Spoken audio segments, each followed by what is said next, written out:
Hello, my name is Michael Hanscom. I'm Highline College's Program Manager for Accessible Technology, and I wanted to take a couple moments today to talk about Canva. We know a lot of you are using Canva in order to create flyers and department newsletters and such things, and we want to make sure that you have the knowledge and tools so that when you're creating things, you can make them accessible so that as many people can read them as possible, and to keep us in line with our Title II requirements.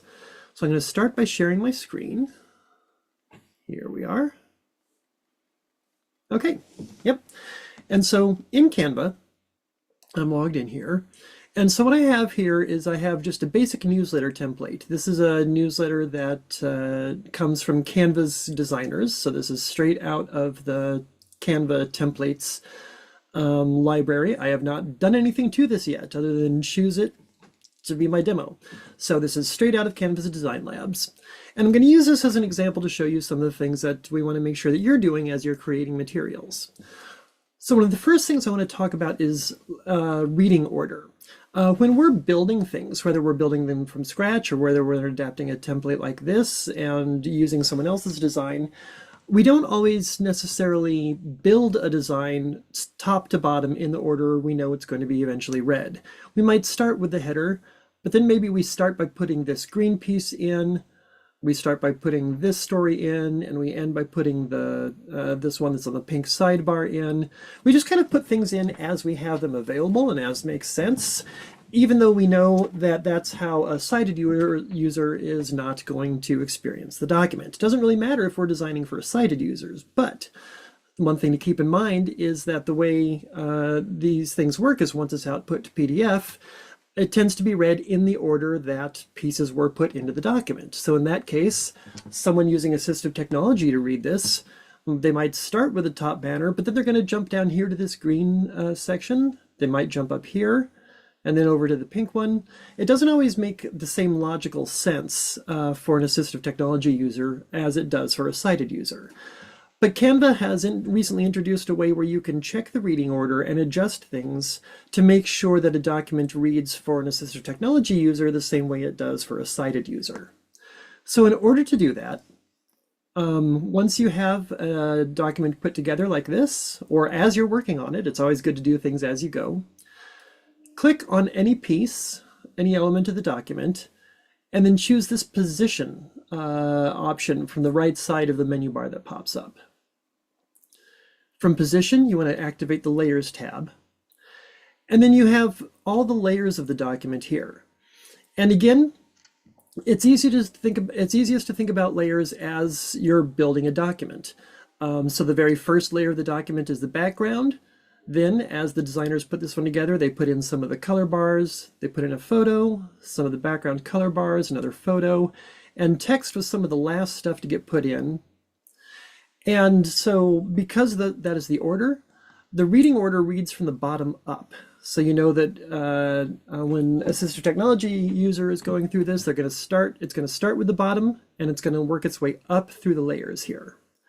So in that case, you want to go through and just make sure that all of this makes sense. In this particular case, we can ignore the color bars for the moment. We'll get to those in a bit. But then the first thing that's going to be read is this photo. The next thing is this photo. And then there's a third photo here. So it reads the photos first. Then it reads this Harvest Community Herald at the top.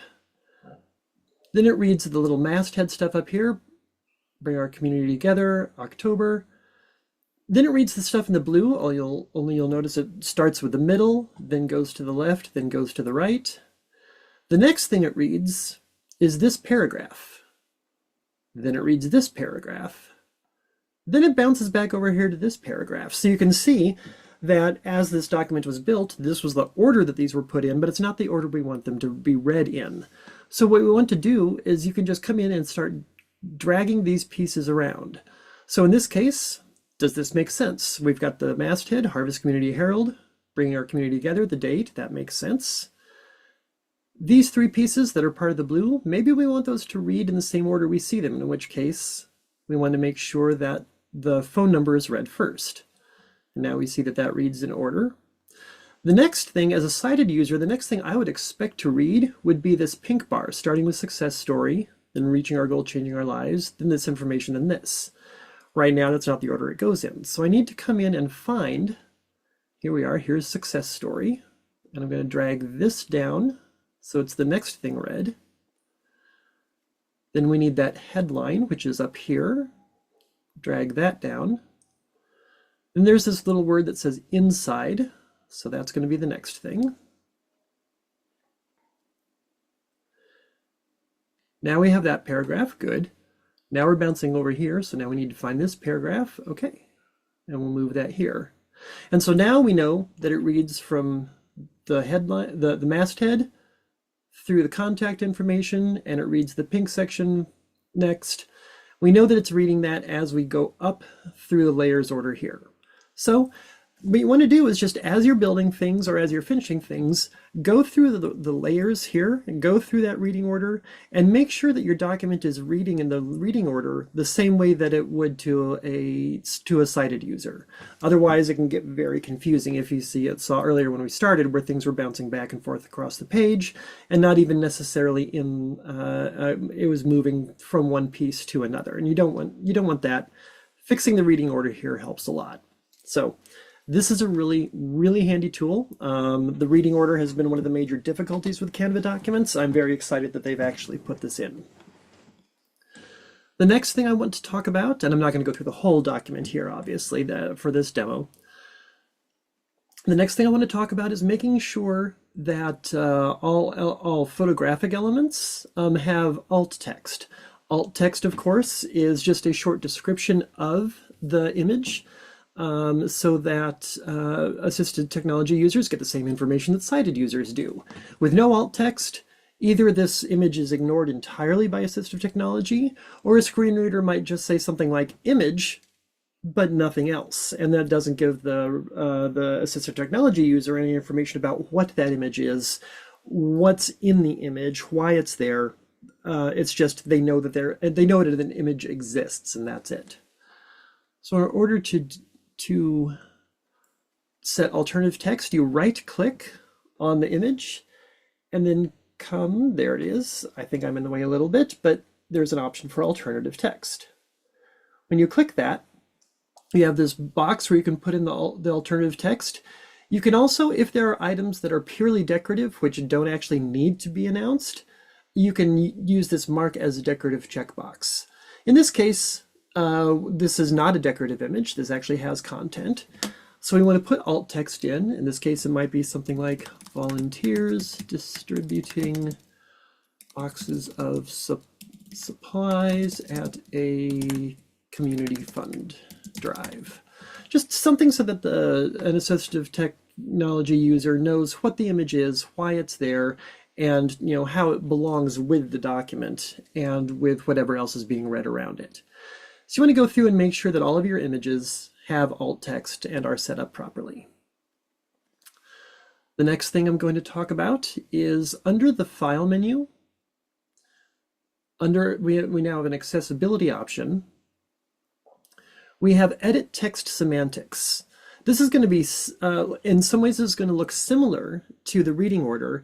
However, this gives a little bit more information. Text semantics is basically information about what kind of text each piece of the document is. For instance, basically whether it's a heading, and if it's a heading, what level heading it is, or if it's just standard paragraph body text. So in this case, now that we've gone in here and you can see we've set the reading order for some of these, this is where things get a little tricky because when you're looking at the text semantics, it reads from the top down. It's the opposite of the reading order display where it goes from the bottom up. But as long as you remember which way is which and that the reading order is bottom up, you'll be fine. In this case, the Harvest Community Herald is the title of the document. So basically, we would designate that a heading 1. By default, this is just standard paragraph text. But for our cases, we want to make sure that's a heading 1, so we just select heading 1 here. And now you can see when you open it up, when it's collapsed, it just shows this as text. But when you open it up, you can see that these have now been tagged as heading 1 items. For these pieces, that's just standard paragraph text, so we can leave those around. Now, for something like this, we have success story, but we also have reaching our goal, changing lives. And so it's just kind of your discretion as to how you want to tag that. Myself, I'd say that success story is just kind of basically paragraph text, and it's reaching our goal, changing lives. That is the actual headline of this section. So I'm going to go in, and again, by default, it's a paragraph. So I'm going to go in and make sure that's a heading 2. And then our next section, I'm going to leave those as paragraph text, the same as this paragraph text. And now we have sections where we haven't fixed the reading order, so they bounce around a little bit. But I know that community updates I'll want as paragraph text, and a new beginning I'm going to want as a heading. Ideally, I would have fixed the reading order for those two, but I think you'll understand. So this gives you the ability to not just to give the assistive technology user more information. It makes it much easier for them to go through a document. Assistive technology allows them, much as a sighted user can just skim through and see that, okay, that's a heading, that's a heading. Assistive technology users can now, as long as these are set up properly, use their keyboard to go through and find all the headings in the document, and they can just jump from heading to heading to heading. But they need to be designated as headings to do that, to allow them to do that. So make sure to go through and check your reading order, check your alt text, and check your text semantics to make sure that your document is structured properly. The final piece we're going to look at, under File Accessibility again, is Check Design Accessibility. Now, this is just a basic accessibility checker. No automated accessibility checker is going to catch absolutely everything, like it wouldn't have caught those things that we've looked at already, because it just thinks that's the way it's designed. But what it can do is take a look at a document and identify some of the basic areas where things might need to be adjusted. In this case, Canva identifies 3 major sections within their accessibility checker: typography, color contrast, and alternative text. Typography is there. This is a very simple check, and the basic rule here is that for a lot of documents, most of the time you want to make sure that you are using text sizes that are 12 points or above. That just makes it much easier to read. It's a little bit larger. Now, not all text absolutely has to be that way. There may be situations where it just makes sense for text to be a little bit smaller.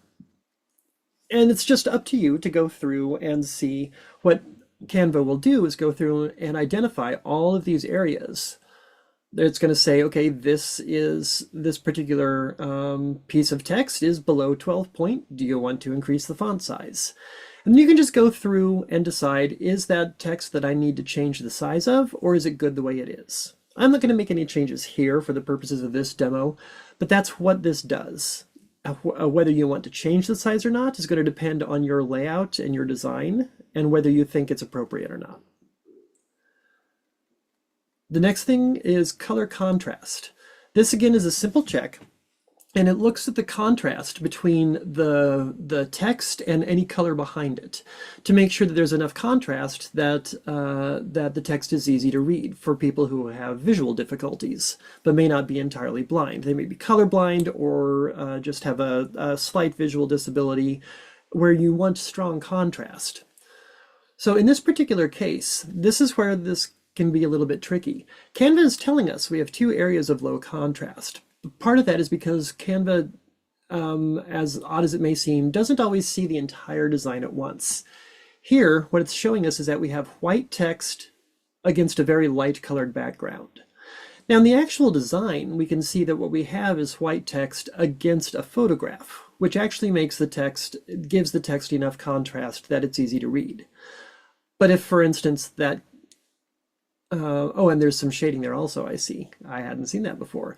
But if, for instance, those elements weren't there and we just had the white text against the bright pink background, that's a fairly low contrast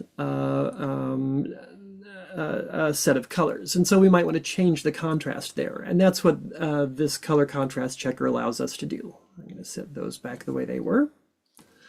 So go through the color contrast, make sure that all the colors are such that you can easily read the document. The final piece of this is alternative text. Now, I've talked about alternative text already, but this is just a check that goes through and identifies any images or graphic elements in the document that do not have alternative text, so you can add them. So maybe you've gone through and you thought you were getting all the alternative text, but if you happen to have missed any, this will go through and help you identify those that you've missed, so you can make sure that all the images are properly described. In addition, where I mentioned earlier that you can mark elements as decorative, that's what Canva is doing, allowing you to do here. So you can see right here, we have this orange bar that does not have alternative text. Well, obviously, it's an orange bar. It's just a background color. It doesn't need alternative text. So what we can do here is click the Add Alternative Text button, and then I can move myself out of the way here, and then check the Mark as Decorative button. And that tells assistive technology that, okay, there's a graphic there, but it's decorative. There's no information that it conveys, so it can just be ignored, and assistive technology will ignore that and not announce anything at all. We save that. Canva refreshes, and now we're on to the next one. We've got this blue bar where we can do the same thing, mark it as decorative.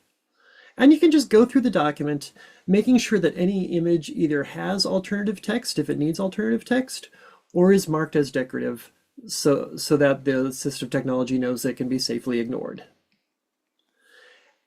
If you remember to do each of these things as you're working on a document, it may not be absolutely perfect. It is entirely possible, depending on the kind of document you're creating, that there may still be a few things that need a little bit of extra tweaking at the end. However, if you remember to do each of these things, your Canva documents will be much more accessible than they were in the past. They will be much easier for people who use assistive technology to read, and we will be much more in line with our Title II legal requirements, where we have to make sure that everything we produce is accessible as we're sending it out to the campus community. I'm going to stop my share. So that's all I have for you today. I hope this is helpful. If you do have any questions, you can reach out to me at any time here at Highline College. As a Highline College employee, you can reach out to me. Or if you're not from Highline and you've just stumbled across this video somehow, I might still see if I have time to try and help. So thank you very much. I hope this was helpful. Have a good day.